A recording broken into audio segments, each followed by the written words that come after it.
আগামী বছর থেকে 70% সরকারি ব্যবস্থায় নেওয়া হবে হজযাত্রী, বললেন ধর্মমন্ত্রী।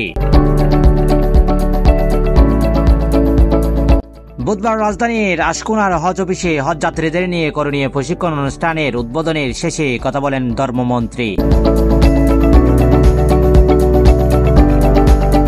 ধর্মমন্ত্রী বলেন, 9 মে থেকে 10 জুন পর্যন্ত চলবে হজযাত্রা।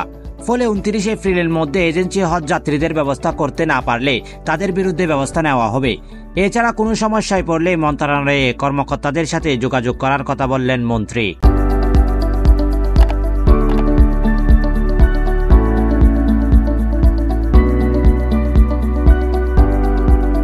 প্রতিবেদনটি তুলে ধরেন মোহাম্মদ জাদুল ইসলাম জিসান ও প্লাস নিউজ ইন্টারন্যাশনাল, ঢাকা।